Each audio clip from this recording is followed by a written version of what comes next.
Hello guys, इस video में आपके लिए लेके आया हूँ एक बॉक्सिंग मैच एक्सिस बैंक और कोटक बैंक के बीच में।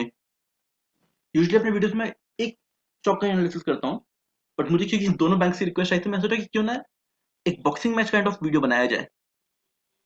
दो बैंक, तो हमारे जो पैरामीटर्स होंगे, इनके साइज, इनकी की रेशियो, फिर फंडामेंटल एनालिसिस और फिर टेक्निकल एनालिसिस। तो गाइस, अगर कोई वीडियो पसंद आए तो लाइक कीजिए, पसंद ना आए तो डिसलाइक बटन को 2 बार क्लिक कीजिए।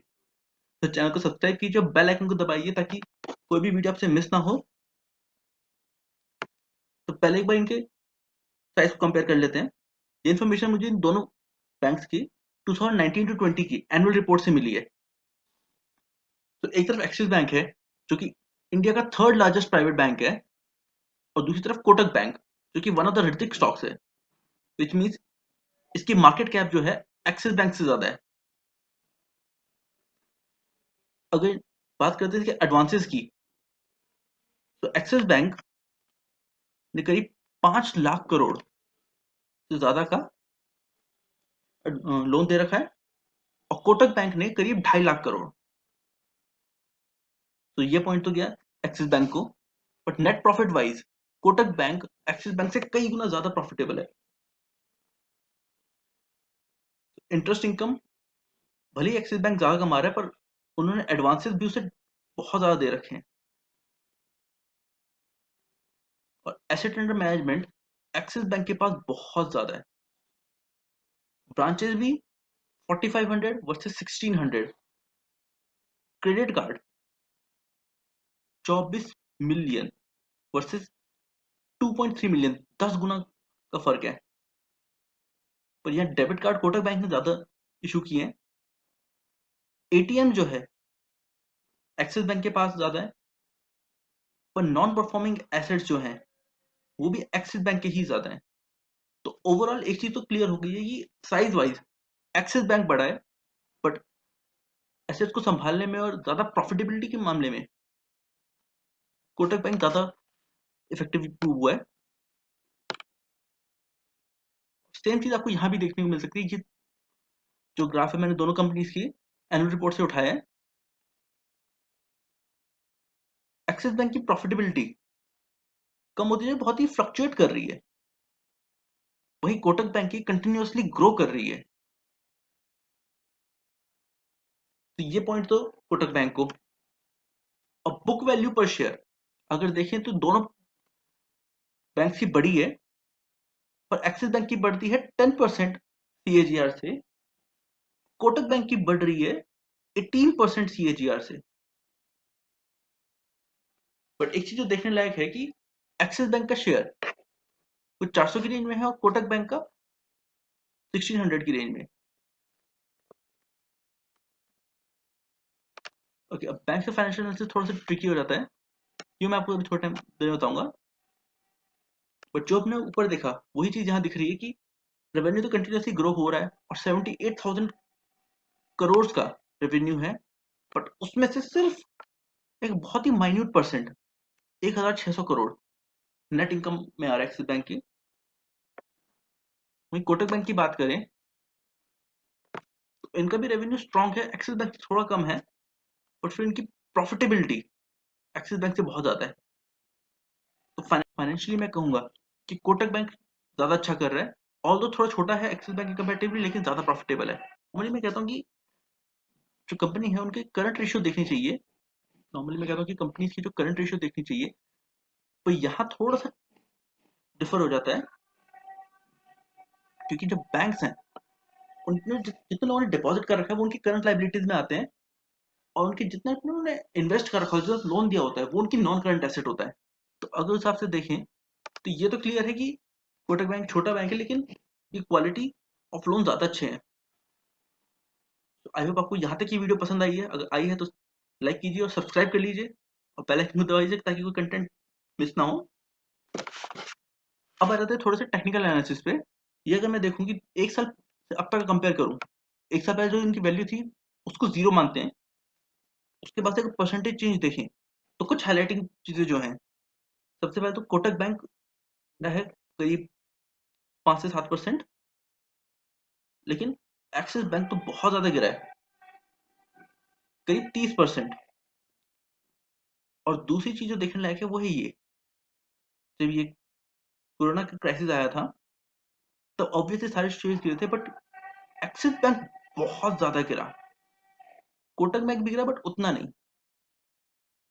सेकेंडली जब यहाँ पे ये जोन, जब कोटक बैंक कंसोलिडेट हो रहा है, एक्सिस बैंक ग्रो कर रहा है, तो ऐसी चीजें दिखाती हैं। एक्सिस बैंक में ज्यादा चॉपी ट्रेड्स होते हैं। एज एन इन्वेस्टर मैं नहीं चाहूंगा कि उस स्टॉक में इन्वेस्ट करना जिसमें बहुत सारे चॉपी ट्रेड्स होते हो। अब आ जाते हैं एक बार टेक्निकल एनालिसिस पे।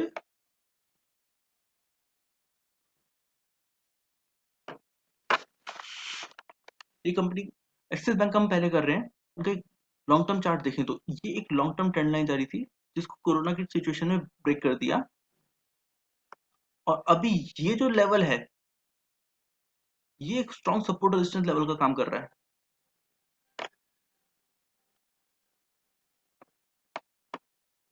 और साथ ही अगर देखें तो यहाँ नीचे एक ट्रेंड लाइन जा रही है और ऊपर भी एक ट्रेंड लाइन बनी थी जिसको एक्सिस बैंक ने तोड़ दिया।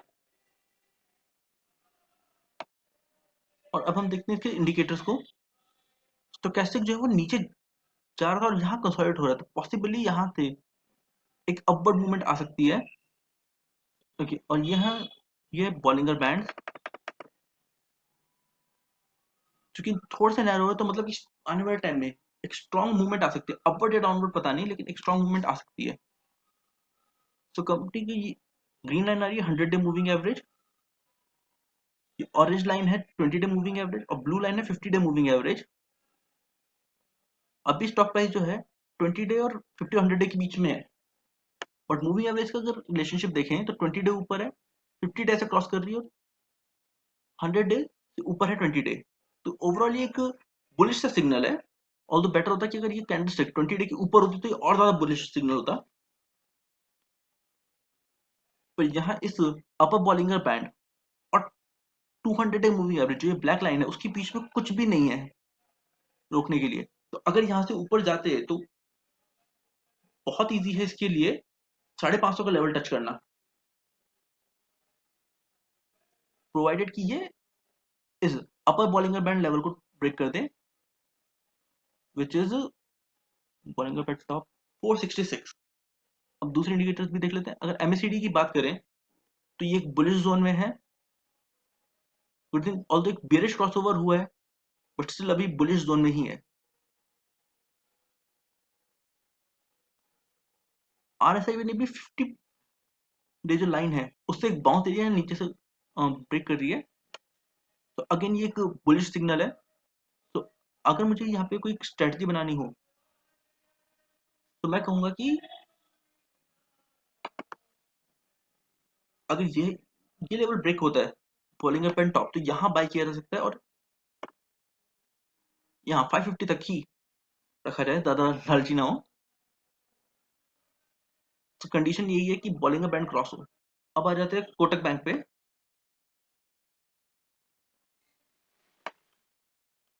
कोटक बैंक का भी मैं लॉन्ग टर्म चार्ट दिखा देता हूँ। तो contrary to Axis bank, Kotak bank ने अपनी लॉन्ग टर्म ट्रेंड लाइन को ब्रेक नहीं किया, विच इज गुड थिंग। एक long term support resistance level है जिसको 2-3 बार ही टेस्ट किया है।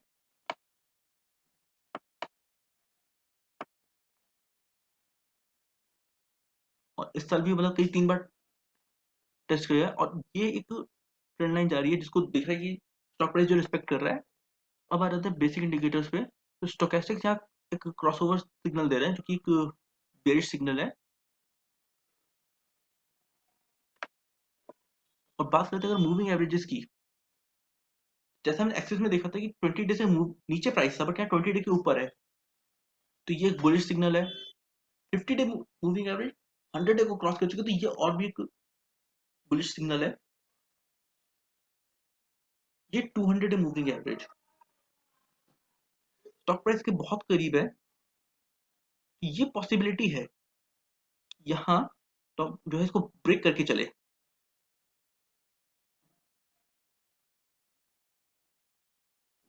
एमएससीडी बुलिश जोन में है और यहाँ क्रॉसओवर हुआ, अगेन ये एक बुलिश सिग्नल है। और आरएसआई वो थोड़ा नीचे जा रहा है। बट अभी भी 50 डे से ऊपर है। तो अब यहाँ पे जो पॉसिबिलिटी मुझे दिख रही है,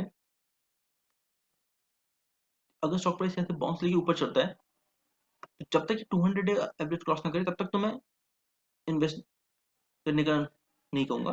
बाकी हाँ, एक्सिस बैंक के कंपेरेटिवली ये ज्यादा बुलिश सिग्नल दे रहा है। बट एक्सिस बैंक में एक चीज देखने लगी कि यहाँ पे अगर स्टॉप लॉस जो होता है वो ज्यादा क्लोज है। तो अभी इस टाइम हम एक्सिस बैंक पे एक बार वापस आया हूं मैं, आपको ये दिखाने की 150 डे और बॉलिंजर बैंड लोअर तीनों इसी जगह पे हैं।